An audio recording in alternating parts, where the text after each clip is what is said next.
Why is it that no matter how much you love someone, you keep having the same fight? The details change, the setting changes, the trigger changes, but the script is always the same. It starts with something small, a forgotten chore, a late reply, a tone of voice. And then, like a match to dry wood, it flares into something larger. Before you know it, you are standing in the ruins of another argument you swore you would never repeat, and yet, here you are, again. Why? The Stoic philosopher Seneca once wrote, "We are always complaining of our sufferings. We should complain of our vices." The truth is, the fight you keep having with your partner isn't really about them. It's about you. It's about the unexamined wounds you bring into every conversation. You think you are fighting about money, but you are really fighting about safety. You think you are fighting about respect, but you are really fighting about childhood echoes of not being seen. You think you are fighting about lateness, but you are really fighting about abandonment. The argument is just the mask. The real conflict is underground.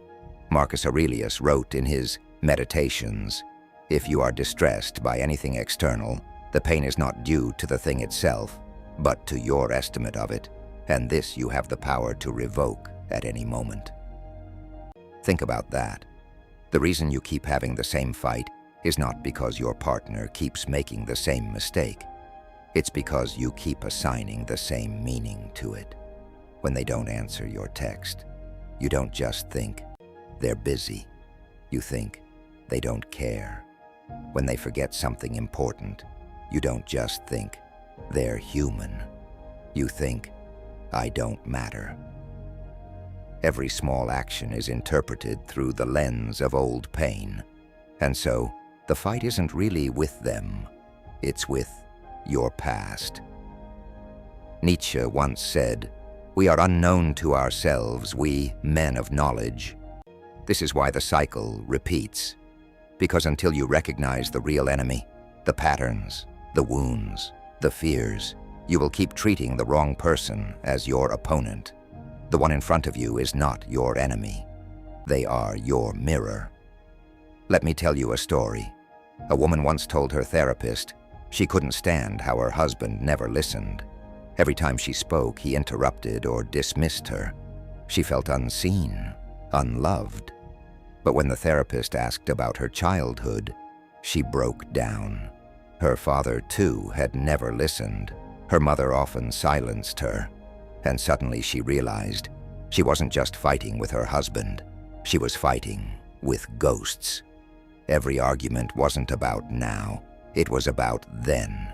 That's why the same fight kept returning, because the past had never been buried. Epictetus warned, "When you are offended at any man's fault, turn to yourself and study your own failings. Then you will forget your anger." The fights we repeat are rarely about the other person. They are about the parts of ourselves we refuse to confront. And so, what do? We demand our partner change. We demand they stop triggering us. We demand they fix what only we can heal. And this is why the fights don't stop. There's a psychological term for this: repetition compulsion. It's the unconscious drive to repeat the same conflicts in the hope that this time the ending will change. That's why people raised in chaos often find themselves in chaotic relationships. That's why people who grew up unseen choose partners who don't see them. That's why people abandoned once often cling hardest to those who will leave again. We don't want to repeat the pain. We want to rewrite it. But instead, we trap ourselves in the same fight over and over, waiting for a different ending that never comes.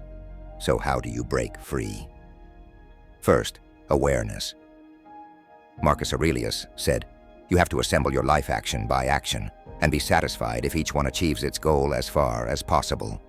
This means noticing, not just the fight itself, but the pattern. Second, ownership. Stop asking, "Why are they doing this to me?" Start asking, "Why do I respond the same way every time?" Third, courage.